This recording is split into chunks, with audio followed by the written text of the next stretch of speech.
ये सारे वेस्टर्न देश ह्यूमन राइट वायलेशंस को कई सालों से अपने पॉलिटिकल गेन्स के लिए इस्तेमाल करते आए हैं। जब भी किसी देश को टारगेट करना हो, बदनाम करना हो, उसके ऊपर ह्यूमन राइट वायलेशंस के आरोप लगा दिए जाते हैं। यूनाइटेड नेशंस के अलग अलग मंचों के ऊपर कई सारे रेजोल्यूशंस लाए जाते हैं और सभी देश अपनी फॉरेन पॉलिसी के तहत उसके ऊपर प्रतिक्रिया देते हैं। असल में जमीन के ऊपर क्या हो रहा है उसकी किसी को कोई फिक्र नहीं होती है। उसको रुकवाने के लिए कोई कुछ नहीं करता है। बस ह्यूमन राइट वायलेशंस को यूनाइटेड नेशंस के मंचों के ऊपर एक हथियार की तरह इस्तेमाल किया जाता है और उसमें भी सिलेक्टिव देशों को टारगेट किया जाता है जो उनके देश की फॉरेन पॉलिसी को सूट करता है और उनकी फॉरेन पॉलिसी के मुताबिक नहीं चलते हैं। यूएन ह्यूमन राइट काउंसिल में इन दिनों भी ह्यूमन राइट वायलेशन को लेकर प्रस्तावों का सीजन चल रहा है। एक दिन पहले ही चाइना और श्रीलंका के खिलाफ ह्यूमन राइट वायलेशन के प्रस्ताव लाए गए थे जिनके ऊपर भारत ने एब्सटेन किया था। अब सोचिए कि चाइना के शिनजियांग प्रांत के वीगर मुस्लिम्स के लिए अमेरिका और वेस्टर्न देशों ने एक प्रस्ताव लाया था, ना कि मुस्लिम देशों ने।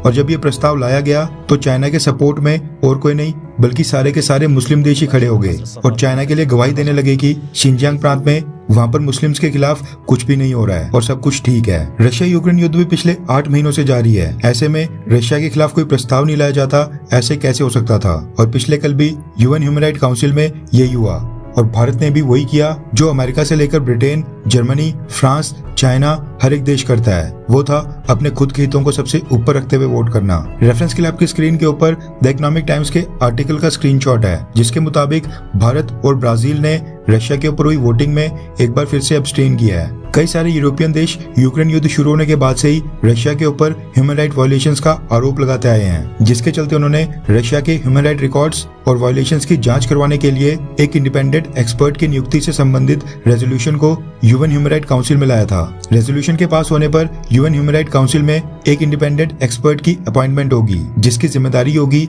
रशिया के ऊपर ह्यूमन राइट वायलेशंस के आरोपों की जांच करना, उसके खिलाफ सबूत इकट्ठे करना और इस बात की पुष्टि करना कि क्या जो ह्यूमन राइट वायलेशंस के रशिया के ऊपर आरोप लगाए गए हैं वो सब सही हैं या फिर झूठे हैं। ये प्रपोजल रशिया की अनुपस्थिति में लाया गया था क्योंकि इसी साल अप्रैल महीने में यूक्रेन युद्ध शुरू करने के लिए यूएन जनरल असेंबली में वोटिंग करके रशिया को ह्यूमन राइट काउंसिल से बाहर कर दिया गया था। उस समय रशिया को बाहर करने के लिए 93 देशों ने वोट किया था जबकि 24 देशों ने रशिया को ह्यूमन राइट काउंसिल से बाहर करने के खिलाफ वोट किया था जिनमें भारत भी शामिल था। वहीं 58 देशों ने उस समय एब्सटेन किया था। इस बार भी जो ये रशिया के ह्यूमन राइट रिकॉर्ड की जांच के लिए स्पेशल रिपोर्टर की नियुक्ति का प्रस्ताव लाया गया था, ये भी 17-6 से पास हो गया है जबकि 24 देशों ने इसमें एब्सटेन किया था। 17 देशों ने यस वोट करके कहा कि रशिया के ह्यूमन राइट वायलेशंस चेक करने के लिए एक एक्सपर्ट की नियुक्ति की जाए, जबकि 6 देशों ने कहा कि नहीं की जानी चाहिए, जिनमें चाइना भी शामिल था। वहीं 47 मेंबर्स में से 24 कंट्रीज ने एब्सटेन करके वोटिंग से बाहर आने का फैसला किया, जिनमें भारत